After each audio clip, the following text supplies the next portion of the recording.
Please read us a story, old bear. We'll all gather round. Dear old bear, sit in your favorite chair. We'll sit all around, dear old bear.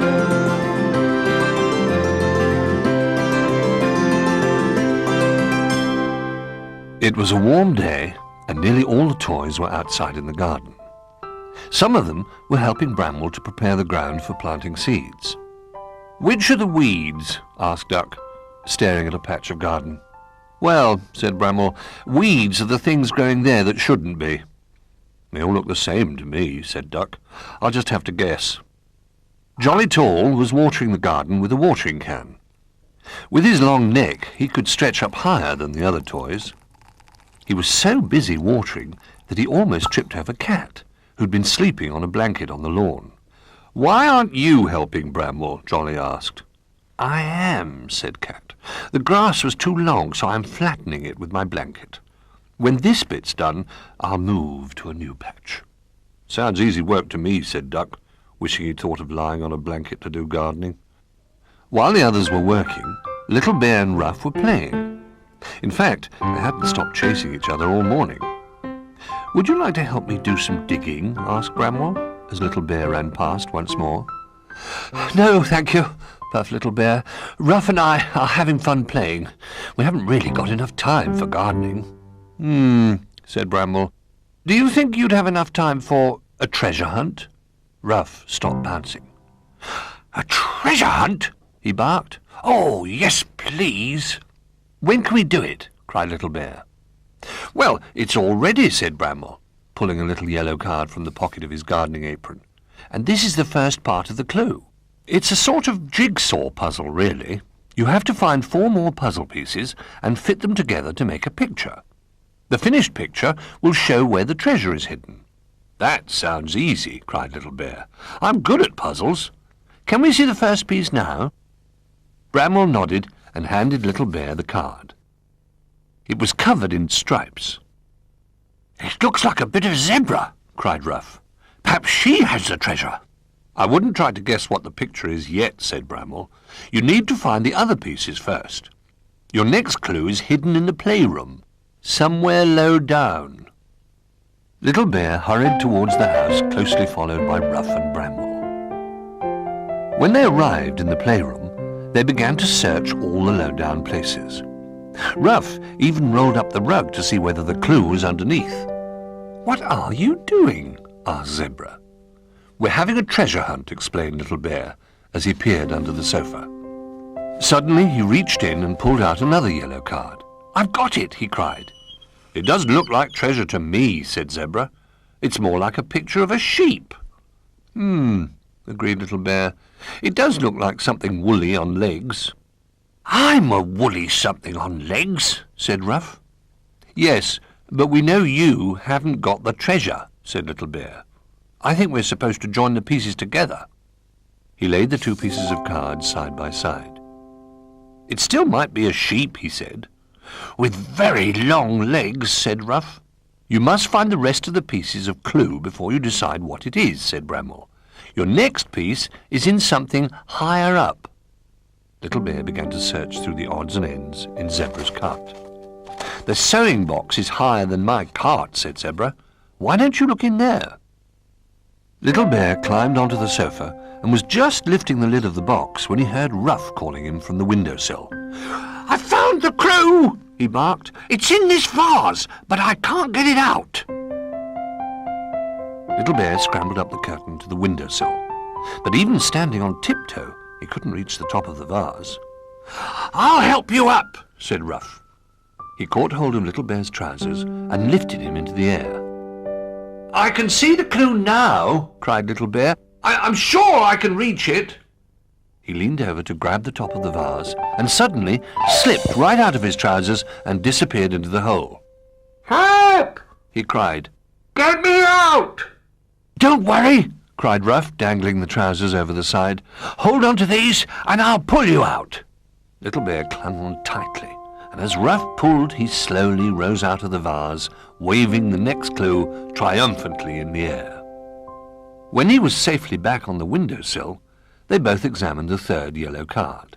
"It's not a very exciting one," said Little Bear. "Perhaps it's part of a bone," said Ruff. "No, it's not a bone," said Bramwell. "You need the next piece of puzzle, which is under something green." As soon as Little Bear had wriggled back into his trousers, he joined Ruff in the search for green things. First they peered under the plant, then under a green bag, and even a green building block. At last, Ruff moved the little green engine to one side, and there was the clue. "I've found it!" he barked. "Well done!" cried Little Bear. "That's our fourth piece of puzzle. Let's join it up with the others." Little Bear and Ruff put the 4 pieces of puzzle together. "It doesn't look like zebra anymore," said Little Bear. "Or a sheep," said Ruff. "It looks like jolly tall," cried Little Bear, "with 4 legs and a really long neck." "Well, your next piece of clue is outside again," said Bramwell. "But it's not near jolly. It's on the ground, under something soft." "Oh, come on, Ruff," cried Little Bear, hurrying to the door. "I can't wait to find the treasure." As soon as they arrived back in the garden, Ruff began to search in Duck's heap of weeds. "I would have noticed if there was treasure under there," muttered Duck, rearranging the pile. Meanwhile, Little Bear had spotted Cat. "Excuse me," he said, "your blanket is soft. Are you lying on our next clue?" "I'm not allowed to tell you," said Cat. "I might be, and I might not." Little Bear lifted a corner of Cat's blanket and peered underneath. "It is here!" he cried, reaching in for the little card. Ruff came over and stared at the piece of clue. "Oh, I don't know what that's meant to be." "I think you need to put all the pieces together now," said Bramwell, who'd brought the other cards from the house. He laid the 5 yellow cards on the ground, and Ruff and Little Bear shuffled them around. First, they made the jolly tall shape. Then Little Bear put the last card on the top. "I know what it is," cried Little Bear. "It's a garden fork stuck in the ground. The treasure must be buried in the flower bed." Ruff couldn't wait. He rushed to the place where Bramwell had left the fork and began to dig one hole after another. There was nothing there. Using a spade from the sandpit, Little Bear began to dig too. He dug carefully, in straight lines in case Ruff had missed a bit. Half an hour later, all the flower bed was covered in holes.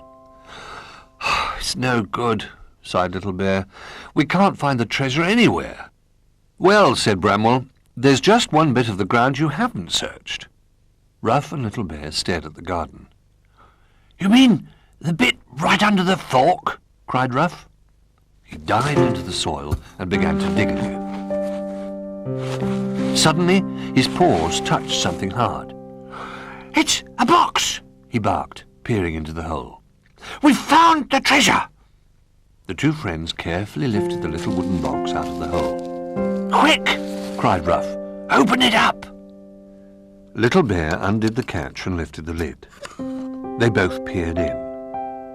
Inside the box, lying on a heap of sparkling sequins, was a little bag tied up with a ribbon, a trowel, and a packet of seeds. "They're sunflower seeds!" cried Little Bear, holding up the packet. "Lovely yellow sunflowers! Can we plant them now?" "We'd have to dig the garden first," grumbled Ruff. "But you've done it," laughed Bramwell. "When you were looking for the treasure, you dug it all over." "So we did," cried Little Bear. "And now you've prepared the soil, you can plant your sunflowers," said Bramwell. "But first, I think you deserve what's in the little bag." Ruff undid the ribbon and opened the paper. "It's a picnic!" he cried. "After all our gardening, it's just what we wanted. The best treasure of all."